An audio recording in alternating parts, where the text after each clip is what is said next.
End gold buyers, మీ కష్టాల్లో నమ్మకమైన మీ ఆత్మీయ నేస్తం.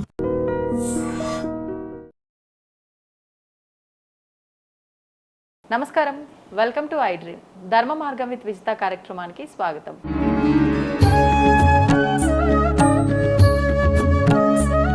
ప్రస్తుతం మనతో పాటు ఉన్నారు ప్రముఖ ఆధ్యాత్మికవేత్త చేబిఎం కిరణ్ కుమార్ శర్మ గారు. ఇప్పుడు వారితో మాట్లాడతాం. నమస్కారం అండి. అఖండ లక్ష్మీ ప్రాప్తిరస్తమ్మా.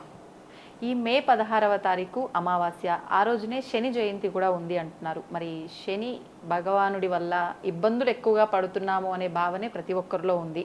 కానీ మనకు ఐశ్వర్యాన్ని, అంటే మనకి ఇబ్బందుల్ని ఇచ్చేదైనా ఆయనే, సుఖాన్ని ఇచ్చేదైనా ఆయనే అని కూడా కొంతమంది చెప్తూ ఉంటారు. మరి అసలు ఏంటి, ఆయనని ఆ రోజున మనం ప్రసన్నం చేసుకోవాలా, లేదు అంటే ఆయన పెడుతున్న ఇబ్బందుల నుంచి బయటపడడానికి ఏమైనా చెయ్యాలా, అసలు ఆ రోజుని మనం ఏ రకంగా ఉపయోగించుకోవచ్చో వివరించండి. అంటే ఇక్కడ ఇబ్బందులు అనడం కన్నా ఆయన ఇచ్చేటువంటి పరీక్షలు అని చెప్పాలి. దాన్ని ఇబ్బందులు అని చెప్పడానికి లేదు. నవగ్రహాలు ఏ గ్రహం కూడా మన ఇబ్బంది పెట్టే గ్రహం అనేది లేదు. ఫస్ట్ ఆ విషయం గుర్తుపెట్టుకోవాలి. అష్టమ శని, ఏలాడు శని, ధార్ష్టమ శని, ఇవన్నీ చెప్పడానికి ఏంటంటే ఆ స్థానాల్లో ఉన్నప్పుడు ఆ విషయాల్లో మీరు జాగ్రత్తగా ఉండమని ఇండికేషన్ ఇచ్చేయగలిగేటువంటి అవకాశం. అలా రాహు కానివ్వండి, అలాగే కుజుడు కానివ్వండి, ఇవన్నీ కూడా మనకి ఇండికేట్ చేస్తుంటాయి. అక్కడ ఆ సమయంలో మీకు జాగ్రత్తగా ఉందండి. Nothing but sign boards. ఒక రహదారిలో వెళ్తున్నాం, ఇప్పుడు సపోజ్ మనం ఇక్కడ శ్రీశైలం వెళ్తున్నాం, రహదారిలో టర్నింగ్స్ ఉంటాయి, అక్కడ బోర్డ్స్ ఉంటాయి. The curve is there, U turn is there అని చెప్తున్నట్టుగా ఈ సైన్స్ని ఎలా అయితే ఉందో, అంటే సిగ్నిఫికెన్స్గా ఉన్నటువంటి బోర్డు ఎలా ఉన్నాయో జాతకంలో కూడా మనకి గ్రహాల స్థానాలు వచ్చినటువంటి జాగ్రత్తగా ఉండని చెప్పడం. బండి మీద వేగంగా వెళ్తున్నప్పుడు జాగ్రత్త ఏమిటి? బ్రేక్ డౌన్ చేసుకోవడం, స్లోగా వెళ్ళడం, జాగ్రత్తగా ఉండడం. మనకి సనాతన వైదిక శాస్త్రంలో అటువంటి గ్రహాలు ఏమైనా ఇబ్బందిగా ఉన్నప్పుడు వాటిని ఆరాధన చేసుకోవడం. సరే, డబ్బున్నోడు ఆరాధన, డబ్బులు పెట్టి హోమం చేసుకోవచ్చు, జపం చేసుకోవచ్చు, ఇంకేదైనా చేయొచ్చు. డబ్బు లేని వాళ్ళు చేసుకోవద్దా? ఎందుకంటే మన వాళ్ళు క్వశ్చన్స్లలో కాంట్రవర్సీ చేసేటువంటి వ్యక్తులు చాలామంది ఉంటారు. సో నాలాంటి వాళ్ళు చాలామంది ఉంటారు. ఈ కాంట్రవర్సీ ఏం చెప్తానంటే, ఇప్పుడు సపోజ్ మనం అనుకుందాం, ఒక భార్యాభర్తలు ఉన్నారు, ఇద్దరి మధ్యలో సఖ్యత ఉండడానికి కారణం ఏంటి? ఇద్దరు ఒకరినొకరు గౌరవించుకోవడం, ఇద్దరు ఒకరిని ప్రేమించుకోవడం. అదే విషయంలో ఆ గౌరవం ఒకరి దగ్గర తగ్గినా, ఒకరి దగ్గర పెరిగినా ప్రభావం ప్రమాదంలో పడుతుంది. కాబట్టి అలా ఎక్కడైతే మనకి ప్రమాదం ఉంటుందో ఆ ప్రమాదాన్ని ముందుగానే జాగ్రత్త పడుతూ ఇద్దరు సామరస్యంగా ఉంటూ ముందుకెళ్ళడమే జీవన ప్రయాణం. ఇది జీవిత ప్రయాణం. ఈ శని అనేవాడు ఇక్కడ ఒకరి అహంకారాన్ని డెవలప్ చేస్తాడు, ఒక అహంకారం డెవలప్ చేస్తుంటాడు. ఒకరికి బాధ్యత ఎక్కువ పెంచుతాడు, ఒక బాధ్యత తక్కువ చేస్తుంటాడు. ఈ రకాలైనటువంటి ప్రభావం ఉంటుంది. కాబట్టి శని వల్ల ఇబ్బందులు, కష్టాలని చెప్తుంటారు. ఎందుకు ఈ యొక్క ప్రభావం శని మీద ఎందుకు పడింది అని అడిగితే, శని ఎక్కువ సంవత్సరాలు ఉంటాడు కాబట్టి ఒక రాశిలో దాదాపు 2.5 years 3 years ఉంటాడు ఒక రాశిలో. అంటే వక్రగమనం అయ్యి మళ్ళీ సక్రమ మార్గంలో వచ్చి రుజు మార్గం అని చెప్పేసి దాదాపుగా 2.5 to 3 years ఒక దాంట్లో ఉంటాడు. దాన్ని ఓవరాల్గా లెక్కెట్టినప్పుడు 7.5 years ఒక రాశిలో ఉంటాడు అని చెప్పవచ్చు. అంటే ఏం నడిచిందంటే ఒక రాశికి 2.5 అంటారు దాన్ని. ఈ 7.5 సంవత్సరాలు 3 రాశుల సంచారాన్ని ఏలినాడు శని అని, 4 ఉన్నప్పుడు అర్ధాష్టమ శని అని, 8 ఉన్నప్పుడు అష్టమ శని అని చెప్తూ ఉంటారు. అక్కడ కేవలం మనకి ఇబ్బందులు కలిగిస్తున్నటువంటి అపోహను పక్కన పెట్టి మనల్ని సూచిస్తున్నాడు, జాగ్రత్తగా ఉండాలన్నటువంటి భావన పెట్టుకునే ప్రయత్నం చేయాలి. అది మనకి ముఖ్యమైనటువంటి విషయం. భార్యాభర్తల మధ్య ఎప్పుడైతే గొడవ స్టార్ట్ అవుతుందో ఎక్కడో ఒక దగ్గర మీకు శని యొక్క ప్రభావం ఏదో డిగ్రీ నుంచి, ఏదో దీక్ష నుంచి మీకు శని దృష్టి మీ మీద ఉందన్న విషయాన్ని గమనించుకోవాలి. ఆ శని దృష్టి ఉన్నప్పుడు మనం తప్పకుండా శ్లోకము, జపం చేసుకోవాలి. ఏం చేసుకోవచ్చు? ఎవరికి ఏది రాని వాళ్ళు శనేశ్వరాయ నమః అనుకోండి, ఇంకొద్దిగా వచ్చినవాడు శనేశ్వరాయ నమః అనుకోండి, ఇంకొద్దిగా వచ్చినవాడు శని అష్టోత్తరం చదువుకోండి. లేదు, మనకి శ్లోకం ఉంది కదా, నీలాంజన సమాభాసం రవిపుత్ర యమాగ్రజం ఛాయా మార్తాండ సంభూతం తం నమామి శనీశ్వరం. ఈ శ్లోకం చదువుకోండి. ఇక్కడ ఒక విషయం చెప్పాలి మీకు, శనీశ్వరుడు కాదు ఆయన, శనేశ్వరుడు. శని చరుడు అంటే నిదానంగా నడిచేవాడు. శనైహి నిదానము, చరము కదలిక, నిదానంగా వెళ్తాడు. It's very slow degree motion అయింది. కాబట్టి అలా ఆయన స్లోగా వెళ్తాడు కాబట్టి శనేశ్వరుడు అంటారు, శనేశ్వరుడు. కాబట్టి శనీశ్వరుడు కాదు. ఈశ్వరుడికి శనికి లింక్ పెట్టి ఆ పదాన్ని శనీశ్వర దేవాలయం అనేటువంటి మాటలు మాట్లాడకండి. ఇప్పటికైనా తెలుగును బాగా మాట్లాడండి బాబు, కొద్ది పుణ్యం ఉంటుంది.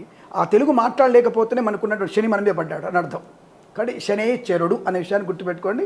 తప్పగా అనుకోకండి, నేను సూటిగా చెప్తాను. స్ప్రైట్లు అంటుండే, నేను వేరే డ్రింక్లా కాదు, స్ప్రైట్, సూటిగా సుత్తి లేకుండా. రైట్, ఆ విషయాన్ని గమనించుకుంటే మంచిది. ఎందుకంటే ఇట్లాంటి అమ్మాయిల ముందు అలాగ మనం జాగ్రత్తగా మాట్లాడితేనే, మన ఒడి దగ్గర మాట్లాడితేనే శని నా మీద లేనట్టు, నేను బాగా ఉన్నట్టు అర్థం. ఎందుకంటే అట్లా అసలే ఆవిడ గురుగ్రహం, ఆవిడ నేనేమో శనిగ్రహం అంటుంది. ఆవిడ నా మీద ఎప్పుడు ఎఫెక్ట్ నాకు కష్టమే, నా ఎఫెక్ట్ ఆవిడ మీద కష్టమే. కాబట్టి అందుకని జాగ్రత్తగా ఉండాలి. అంటే ఒక వ్యక్తిలో ఉన్నటువంటి మాటల యుద్ధం కూడా ఇలాగే ఉంటుంది, శని వల్లనే వస్తుందని అర్థం. ఖర్చు కూడా అలాగే ఉంటుంది. అంటే ఎప్పుడు కూడా సీరియస్గా చెప్పడం అనేది శనీశ్వరుడు యొక్క తత్వం. గురువు యొక్క ప్రభావం ఆనందంగా ఉండడం కోసం చెప్పడం. అంటే ఒక వ్యక్తిని అవతల వ్యక్తిని ఆనందంగా చూపించాలంటే మన యొక్క మాటల్లో చేతల్లో అవతల వ్యక్తిని ఆనందంగా ఉంచినప్పుడే శనైశ్వరుడు మనకి బలంగా ఉన్నట్టు. కాబట్టి అవతల వ్యక్తితో ఎప్పుడు కూడా మనం ఎమోషనల్ కాకుండా ఎఫెక్షనల్గా మాట్లాడగలిగితే శనైశ్వరుడు మనం ఏం చేయడు. ప్రేమపూర్వకంగా, మర్యాదపూర్వకంగా, ప్రేమపూర్వకంగా, ఆనందంతో మనసు విప్పి మాట్లాడుకునే ప్రయత్నం చేయాలి. ఒక కూతురుతో కానీ, ఒక భార్యతో కానీ, ఒక భర్తతో కానీ, తల్లితో కానీ, తండ్రితో కానీ మనసు విప్పి మాట్లాడడం, మనసులో ఒకటి పెట్టుకొని బయట మాట్లాడడం అనేది కరెక్ట్ కాదు. దానికి శనైశ్వరుడు యొక్క ప్రభావం అక్కడే ఉంటుంది.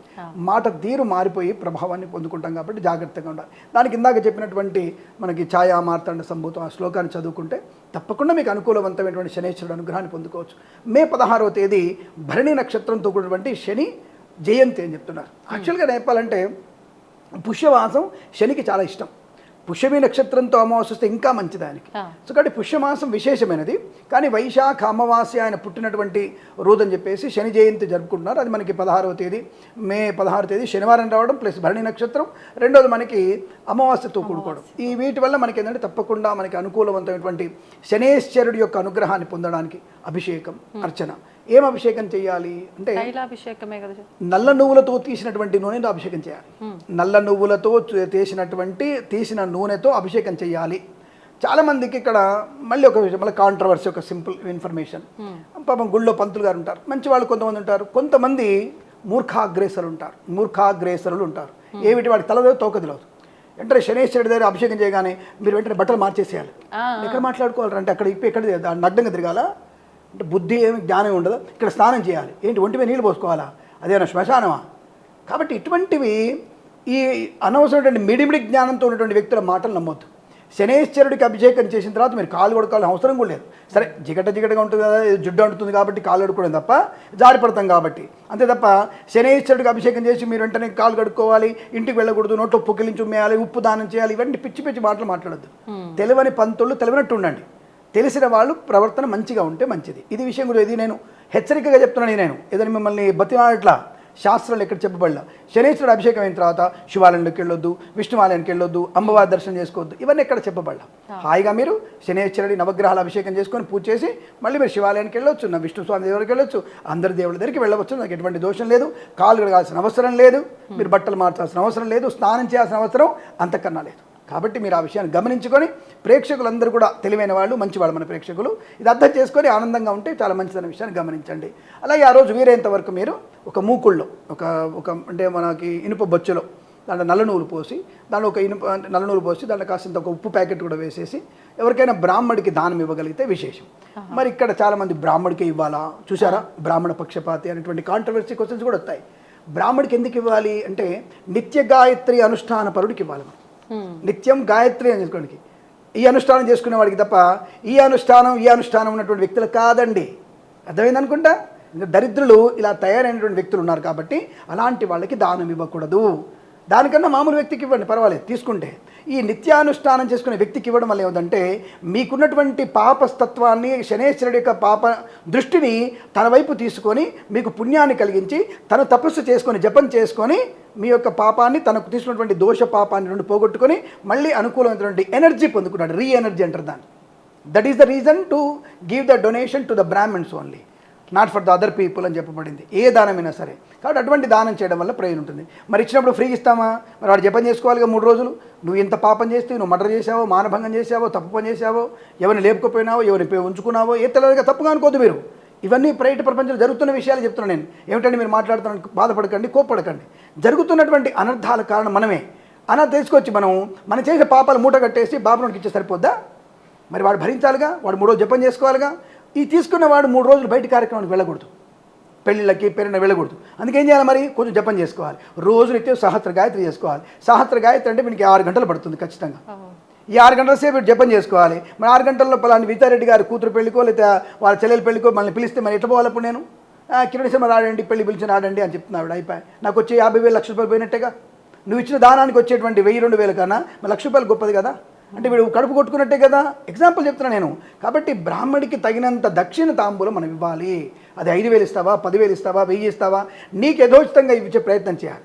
ఇచ్చి ప్రశాంతంగా ఇచ్చి నేను విష్ణు స్వరూపమైనటువంటి బ్రాహ్మణుడికి దానం చేసినటువంటి భావనతో మనం దానం చేయడం వల్ల ఈ నల్ల నువ్వులు అది ఒక ఇనుప బొచ్చ అవి దానం ఉప్పు దానం ఇవ్వడం వల్ల ప్రయోజనం. లేదు ఒక కూష్మాండం అంటే బూడిద గుమ్మడికాయను లేదా పండు గుమ్మడికాయను దానంగా ఇచ్చే ప్రయత్నాన్ని చేయండి. పత్తి కూడా దానం చేయవచ్చు. ఇలాంటివన్నీ దానం చేయడం వల్ల తప్పకుండా మంచి ప్రయోజనం ఉంటుంది. ఈ మే 16వ తేదీ శనేశ్వరుడి ప్రీతి కొరకు మీరు తప్పకుండా శ్లోకము, దానము, అభిషేకం చేసినట్టయితే సంపూర్ణ శనేశ్వరుడి యొక్క అనుగ్రహాన్ని పొందుకొని అష్టైశ్వర్య ప్రాప్తి పొందుకోవచ్చు. శుభం కలుగుతుంది. నమస్కారం. ధన్యవాదాలండి. And for more videos, Please subscribe to iDream channel. Subscribe to iDream Media. Please subscribe to iDream. Please subscribe to iDream. Please subscribe iDream. And please subscribe to iDream. For more videos, subscribe to iDream. please like, share and subscribe to the channel. Congratulations, iDream. Subscribe to iDream. Subscribe to iDream. So subscribe to iDream Media. iDream ki iDream team andarki huge congratulations. Please subscribe iDream Media. Please subscribe to iDream. Subscribe iDream. Please subscribe to iDream. iDream అంటే నా కళల channel subscribe చేసుకున్న నోరు తిరుగుతలేదు. మీరైతే గంట గుర్తు కొట్టండి. For more such videos, please subscribe to iDream. Subscribe to iDream. Please subscribe to iDream. Please subscribe iDream Media. Please do subscribe to iDream. Please subscribe to iDream Media. For best entertainment and information, please subscribe iDream. And don't forget to subscribe to iDream.